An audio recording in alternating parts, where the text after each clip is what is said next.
Hi పిల్లలు, ఎలా ఉన్నారు? మీ అందరూ బాగున్నారా? మీ అందరూ బాగున్నారు అనుకుంటున్నాను. నేను కూడా బాగున్నాను.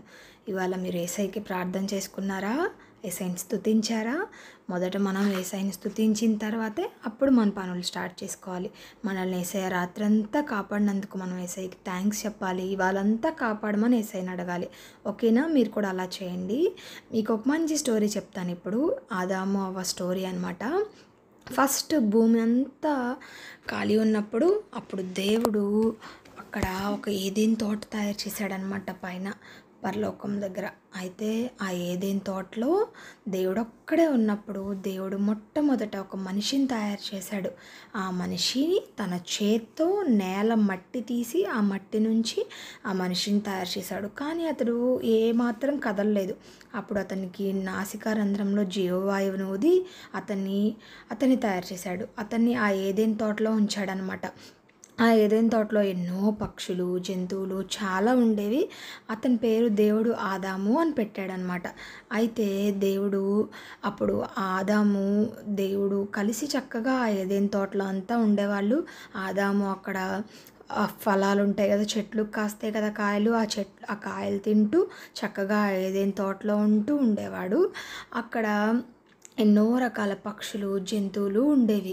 ఆ జంతువులతో ఆడుకుంటూ చక్కగా పక్షులతో ఉంటూ ఆదాము చక్కగా తిరిగేవాడు. ఆ జంతువులన్నిటికీ ఆదామే పేరు పెట్టాడు తెలుసా.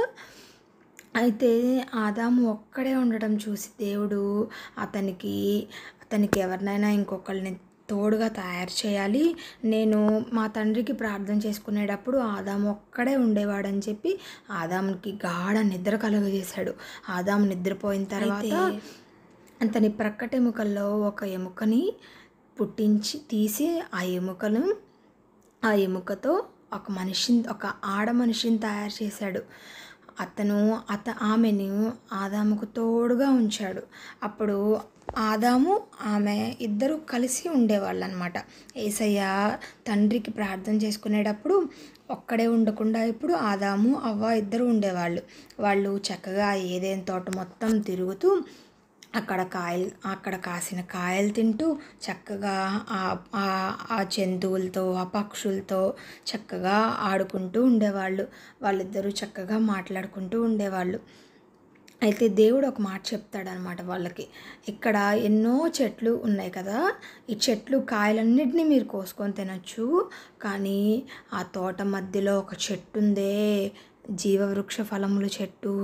ఆ చెట్టు కాయలు మాత్రం మీరు కోసుకోవద్దు. అన్ని చెట్లు కాయలు తినండి, కానీ ఆ చెట్టు పండు మాత్రం మీరు తినొద్దు అని చెప్తాడు. అప్పుడు వాళ్ళిద్దరూ సరే అని చెప్తారనమాట యేసయ్యకి.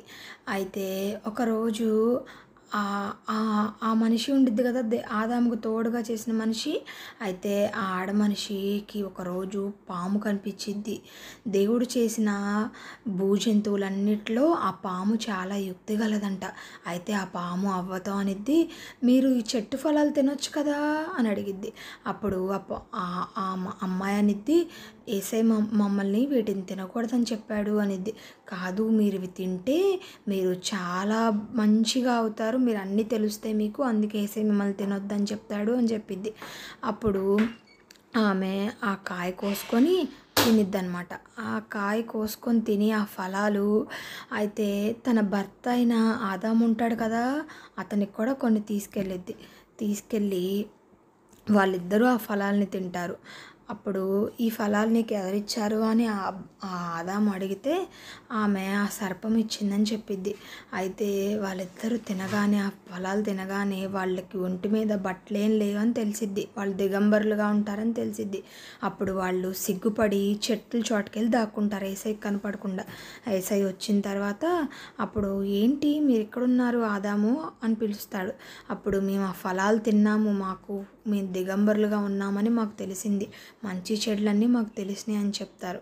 అప్పుడు వాళ్ళు యేసయ్య వాళ్ళని, మీకు ఈ ఫలాలు తినకూడదని చెప్పాను కదా, ఈ ఫలాలు తినమని చెప్పింది ఎవరు అని అడుగుతాడు. అప్పుడు వాళ్ళు ఈ పాము మమ్మల్ని తినిపించిందని చెప్తాడు. అప్పుడు దేవుడు వాళ్ళని ఆ పాముని శపిస్తాడు.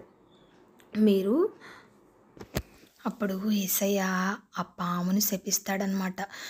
నువ్వు వీళ్ళిద్దరినీ మోసం చేశావు, నువ్వు నువ్వు బ్రతికే దినాలన్నీ నీ పొట్టతో పాకుతూ నేల మట్టి తింటావు.